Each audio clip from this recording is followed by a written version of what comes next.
Morning sir. কিরে তোরা সবাই আজকে পোড়া করে এসেছিস তো, না হলে কিন্তু মুরগা বানিয়ে দেবো। স্যার আমি মুরগা খাই না, এত করে যখন বলছেন তাহলে খাসির মাথার ঝোল বানিয়ে দেবেন, আমি রুটি দিয়ে খুব খেতে ভালোবাসি। ওরে আমি খাবারের মুরগার কথা বলছি না, আসলে আমি বলতে চাইছি পোড়া না হলে মাস্টার যে ছাত্রকে মুরগা বানিয়ে দেয়, আমি সেই মুরগার কথা বলতে চাইছি। ও আমি বুঝতে পারিনি স্যার। খাসির মাংসের ঝোল খাবে?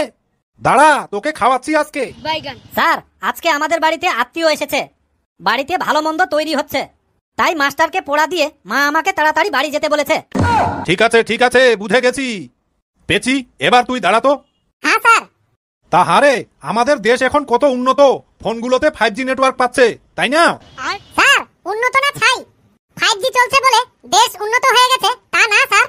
এখন তো শুনছি 7G আসবে বলে। বিশেষ করে আমাদের একটা এমন গ্রাম, বাগানে গেলে নেটওয়ার্ক পাচ্ছে 4G, পুকুর পাড়ে গেলে পাচ্ছে H+, বাড়ির ভিতরে পাচ্ছে E, আর কম্বলের ভেতর নো সার্ভিস, কষ্টে বুকটা ফেটে যায় স্যার। আচ্ছা পেছি, ধরে নে কেউ একজন স্কুলের সামনে একটা বোম রেখে দিয়ে চলে গেছে, তখন তুমি কি করবে? স্যার আমি প্রথমে কিছুক্ষণ দেখব, তবুও যদি না ফাটে বন্ধু বান্ধবীকে ডেকে এনে দেখাবো, তারপরেও যদি না ফাটে হাতে করে নিয়ে ভলিবল খেলবো। আর যদি তারপরেও না ফাটে তখন কি করবি? তাহলে যত তাড়াতাড়ি সম্ভব স্টাফ রুমে গিয়ে জমা দিয়ে আসবো। স্যার আমি বাড়ি যাব। ঠিক আছে বাবা ঠিক আছে, আগে পোড়াটা তো ধরি। এই পেছি এবার বলতো, জীবনে শিক্ষিত হওয়া জরুরি নাকি টাকাওয়ালা হওয়া জরুরি? স্যার আপনি থাকেন আপনার শিক্ষিত নিয়ে, জীবনে শিক্ষিত হওয়ার চেয়ে টাকাওয়ালা হওয়া অনেক জরুরি। কারণ? স্যার কারণ হচ্ছে এখনকার বেশিরভাগ শিক্ষিত লোকই টাকাওয়ালার কাছে বিক্রি হয়ে যাচ্ছে। এই পেছি অনেক বলেছিস, এবার কান ধর। এই ফেলু এই এবার তুই দাঁড়া তো। জি স্যার। স্যার আমি বাড়ি যাব। আহা আরে যাবি তো, আগে পোড়াটা তো ধরি। কিরে ফেলু, তোকে যে কালকে শিখিয়ে দিয়েছিলাম যে কাউকে বলবি না তুমি কিছুই জানো না, বলবে তুমি সব জানো, তাহারে মনে আছে তো, না আবার ভুলে গেছিস? স্যার আপনি যেটা শিখিয়ে দিয়েছেন সারা জীবনও ভুলতে পারবো না। আপনি শিখিয়ে দেওয়ার পর আমি বাড়িতে গেলাম, গিয়ে দেখি কাকিমা বসে আছেন। কাকিকে বললাম কাকি আমি সব জানি। কাকি আমাকে বলল দূর বোকা, তোর পাশের বাড়ির আঙ্কেল তো শুধু চা খেতে আসেন, এর বেশি কিছুই না। এই নে ধর 100 টাকা, মুখটা বন্ধ রাখিস। স্যার আমি তো অবাক। তারপর বড় দিদির সামনে গিয়ে দাঁড়ালাম, দিদিকে বললাম দিদি আমি সব জানি। দিদি বলল বাদর ছেলে কোথাকার, তোর রাজুদা শুধুমাত্র পরীক্ষার সাজেশন নেওয়ার জন্য আসে, এর বেশি কিচ্ছু না। এই নে 200 টাকা, কাউকে কিছু বলিস না। এবার আমি দৌড় দিয়ে বৌদির কাছে গেলাম, বৌদিকে বললাম বৌদি বৌদি আমি সব জানি।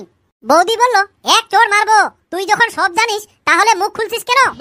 এই নে ধর 500 টাকা, যা বললি আমাকেই বললি, আর কাউকে বলিস না। এরপর পাড়ার এক কাকুকে গিয়ে বললাম কাকু কাকু আমি সব জানি। কাকু বলল সব জানিস যখন তাহলে কাকু বলে ডাকছিস কেন? আয় খোকা আমার বুকে আয়। স্যার আমার তো অনেক দেরি হয়ে যাচ্ছে, আমি বাড়ি যাব। ওরে আমাকে বেশি রাগাস না, না হলে আমি পাগল হয়ে যাব। পোড়াটা তো আগে ধরি, তারপরেই তো বাড়ি যাবি নাকি? নে এবার বলতো, এখনকার দিনে বউ কেমন হওয়া উচিত? স্যার এখনকার বউ শাশুড়িকে দেখতে পায় না, আর শাশুড়ি বউমাকে দেখতে পায় না। আমার মতে বউ হতে হবে কাস্টমার কেয়ারের মতো ধৈর্যশীল। স্বামী যখন সারা দিনের হাড় ভাঙা খাটাখাটনি করে বাড়িতে এসে বকাবকি করে, তখন বউ বলবে স্যার আপনি একটু শান্ত হন, বিষয়টা আমি দেখছি। ইস স্যার আমি বাড়ি যাব। এই কালু এই আমাকে আর রাগাস না কিন্তু, তোদের এই উত্তর শুনে আমার রাগের কাঁটা 100তে উঠে গেছে। এই ফেলু এবার কানটা ধর। বাবা ফটকে এবার তুমি ঝটপট দাঁড়িয়ে যাও তো। জি স্যার। এখনকার দিনে বোকা লোক আর কেউ থাকলো না, এখন সবাই চালাক, তাই না বল? স্যার আপনি যেটা ভাবছেন একদম ভুল ভাবছেন। কেন, আমি আবার কি ভুল বলছি? আমি তো ঠিকই বলছি। স্যার আমি যেটা মনে করি, যতদিন বোকা হয়ে থাকবেন ততদিন সম্পর্ক ঠিক থাকবে, আর যখন থেকে ভুলকে ভুল আর সঠিককে সঠিক বলা শুরু করবেন, ঠিক তখনই আপনার সম্পর্ক নষ্ট হয়ে যাবে, সমাজের মানুষও বাঁকা চোখে তাকাবে। তাই আমি বোকা আছি, খুব ভালো আছি স্যার। তাহারে তোদের স্বামী স্ত্রীর মধ্যে ঝগড়া হয় না? বলেন কি স্যার ঝগড়া হয় না মানে? একদিন আমাদের স্বামী স্ত্রীর মধ্যে প্রচন্ড ঝগড়া হয়েছিল। ঝগড়ার পর স্ত্রী রাগ করে বাপের বাড়ি চলে যাচ্ছে। আমার স্ত্রী এত রেগে গিয়েছিল যে মাঝ রাস্তায় গিয়ে আমাকে মেসেজ করছে, তুমি তোমার মোবাইল থেকে এক্ষুনি আমার নম্বরটা ডিলিট করে দাও। আমিও সঙ্গে সঙ্গে মেসেজ করে উত্তর দিলাম, আচ্ছা আপনি কে বলছেন বলুন তো, আমি তো আপনাকে চিনি না। এই ফটকে, এতই যখন বউয়ের বিষয়ে জানিস তাহলে বলতো ছেলেরা বিয়ে করে কেন? স্যার, মেয়েরা ছোটখাটো বিষয়ে খুব ভয় করে, যেমন মেয়েরা রাতে একা ঘুমাতে ভয় পায়, তাই আমরা ছেলেরা বিয়ে করে বাড়িতে নিয়ে আসি। তাছাড়া সেরকম কিছু আহামরি নেই। স্যার, আমি একদিন দোকানে গিয়ে ঠাট্টা করে বললাম, কি বললি শুনি? বললাম, কাকু আমাকে 742টা মুসুর ডাল দিন তো। দোকানদার কোনো কথা না বলে আমাকে 200 গ্রাম ডাল ওজন করে দিয়ে দিল। আমি অবাক হয়ে বললাম, কাকু এখানে কি 742টা মুসুর ডাল আছে? দোকানদার বলল, বাড়িতে গিয়ে গুনে নিবি, আমার ছেলে গুনে রেখেছে, কেজিতে 3710টা হয়, সেই হিসাবে 200 গ্রামে 742টাই হবে। এবার আমি মনের রাগ মনে রেখে টাকা দিয়ে ডাল নিয়ে নিলাম। একবার আবারও দোকানদারকে জিজ্ঞাসা করলাম, কাকু আপনার ছেলে কি করেন? দোকানদার কাকু রাগ দেখিয়ে বলল, ঠিক তোমার মতোই বেকার ছেলে, কলেজ বন্ধ, এদিকে পাড়ার বন্ধুদের সাথেও আড্ডা বন্ধ, তাই বাড়িতে বসে এইসব করে। এখন মুসুর ডাল শেষ করে কালো জিরা ধরেছে। স্যার আমি কখন বাড়ি যাব? দাঁড়া, এবার তোর বাড়ি যাওয়া আমি বার করছি। এই ফটকে, কান ধর বলছি। এই কালু, এই তোর বাবার নাম কি রে? স্যার আমার বাবার নাম হলো বাটার রিট গভর্নমেন্ট। তার মানে কি? স্যার বুঝতে পারলেন না? বাটার মানে মাখন, রিট মানে লাল, গভর্নমেন্ট মানে সরকার। তাহলে আমার বাবার নাম হলো মাখন লাল সরকার। ও, এবার বুঝেছি। তাহলে তোমার মায়ের নাম কি? স্যার আমার মায়ের নাম হলো স্টার মাইন্ড ওয়াইফ। তার মানে আবার কি? স্যার এটা বুঝতে পারছেন না, সমস্যা নেই, আমি বুঝিয়ে দিচ্ছি। স্টার মানে তারা, মাইন্ড মানে মন, ওয়াইফ মানে বিবি। তাহলে আমার মায়ের নাম হলো তারামন বিবি। এটাও না হয় বুঝলাম, এবার বলতো তোর ভাইয়ের নাম কি? স্যার আমার ভাইয়ের নাম হলো গ্রিন রিট গভর্নমেন্ট। এটার মানে আবার কি? স্যার আপনি চাপ নেবেন না, সব যখন বুঝিয়ে দিয়েছি তখন এটাও বুঝিয়ে দিচ্ছি। গ্রিন মানে সবুজ, রিট মানে লাল, আর গভর্নমেন্ট মানে সরকার। তাহলে আমার ভাইয়ের নাম হলো সবুজ লাল সরকার। স্যার এখন তাহলে আমি বাড়ি যাই। তখন থেকে বলছিস বাড়ি যাব বাড়ি যাব, তাড়াতাড়ি বাড়ি গিয়ে কি করবি শুনি? স্যার আমি আগেই বলেছি আমার বাড়িতে আজকে ভালো মন্দ হচ্ছে, আমি দেরি করে বাড়িতে গিয়ে কি খাবো? ওদের প্লেটে পড়ে থাকা এঁঠো কোলা। নে নে, এবার বলতো তোকে কেউ কোনোদিন ঠকিয়েছে? বলেন কি স্যার, চরম ঠকান ঠকিয়েছে। তা কি করে ঠকে গেলি শুনি? স্যার একজন মেয়ের বাবা আমাকে ডেকে বলল, বাবা তুমি আর আমার মেয়ের পিছনে ঘুরঘুর করো না, সামনেই আমার মেয়ের বিয়ে, তুমি যদি কোনো ঝামেলা না করো তাহলে তোমাকে আমি এমন একটা জিনিস দেব যা দিয়ে তুমি সারাটা জীবন বসে খেতে পারবে।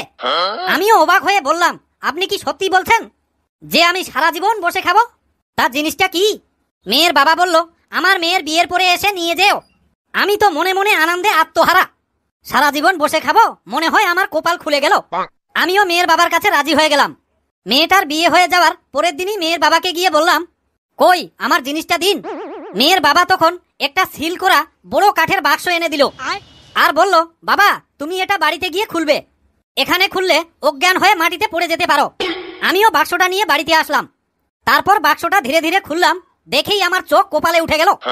বাক্সের ভেতরে লাল রঙের একটা নীলকমল ব্র্যান্ডের চেয়ার, আবার তার উপরে দুটো চিঠি, একটা হচ্ছে চেয়ারের লাইফ টাইম গ্যারেন্টি কার্ড, আর একটা হচ্ছে মেয়ের বাবার লেখা চিঠি।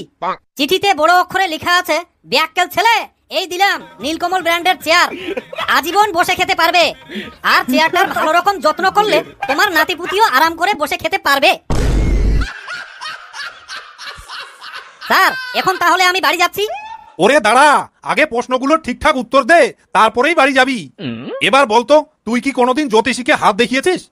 স্যার আমার ভাগ্যে কি আছে জানতে এক জ্যোতিষীকে হাত দেখালাম। জ্যোতিষী আমার হাত দেখে বলল, আপনার জীবনে 13 নারীর আগমন ঘটবে। আমিও বললাম, তাই নাকি? ভাগ্যটা আমার খুবই ভালো। 13টা নারী বলে কথা কোথায় আছে? উপরওয়ালা যাব দেতা হে ছপ্পর ফাড়কে দেতা হে। উফ কি আনন্দ আমার। জ্যোতিষী বলল, বেশি খুশি ভালো না বাবা। আমিও বললাম, কেন? তখন জ্যোতিষী বলল, কারণ হচ্ছে 13 নারীর মধ্যে একজন তোমার বউ হবে আর 12টা তোমার কন্যা সন্তান। স্যার তাহলে আমি এখন বাড়ি যাচ্ছি। ওরে যাবি তো, আরেকটা প্রশ্নের উত্তর দে, তারপর তুই বাড়ি চলে যাস। স্যার এটাই কিন্তু আপনার লাস্ট প্রশ্ন, তাহলে ক্লাস থেকে দৌড়ে বাড়ি চলে যাব, আপনি তখন আর আমাকে ধরতেও পারবেন না। এই বলে দিলাম হ্যাঁ। এবার বলতো, তুই কি কাউকে ভুল করে এসএমএস করেছিলিস?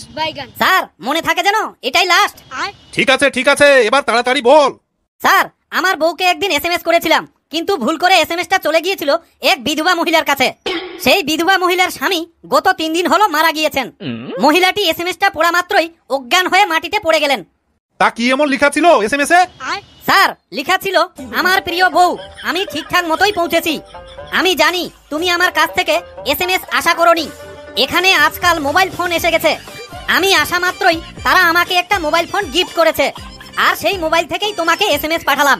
তুমি জেনে আরো খুশি হবে যে তারা সবাই এখানে তোমার জন্য অপেক্ষা করছে। আশা করা যায় তুমিও কাল পরশুর মধ্যে চলে আসবে। আমি মনে করি তোমারও যাত্রা হবে সুখের। তোমার অপেক্ষায় রইলাম, ইতি তোমার স্বামী। আমার মাথাটা কেমন ঘুরছে। ঠিক আছে, আমি এখন আসলাম। हे प्रभु हे हरि राम कृष्ण जगन्नाथ प्रेमानंद, ये क्या हुआ? गलाव में पानी आ गया। বন্ধুরা আমাদের এই ছোট্ট ভিডিওটি কেমন লাগলো অবশ্যই কমেন্ট করে জানাবেন। ভিডিওটি ভালো লাগলে একটা লাইক দিয়ে বন্ধুদের মাঝে বেশি বেশি করে শেয়ার করে দিন। আপনাকে হাসানোর দায়িত্ব আমার, আপনারা শুধু সাবস্ক্রাইব করে আমাদের সঙ্গে থাকুন। আবারও দেখা হবে নতুন কোনো হাসির ভিডিওতে। এভাবেই হাসুন আর সুস্থ থাকুন। আমিও এখন তাড়াতাড়ি করে বাড়ি যাই, না হলে আবার আত্মীয়দের বেঁচে যাওয়া প্লেটের এঁঠো কোলা খেতে হবে। আমাদের তরফ থেকে সবাইকে ধন্যবাদ। আপনার দিনটি শুভ হোক।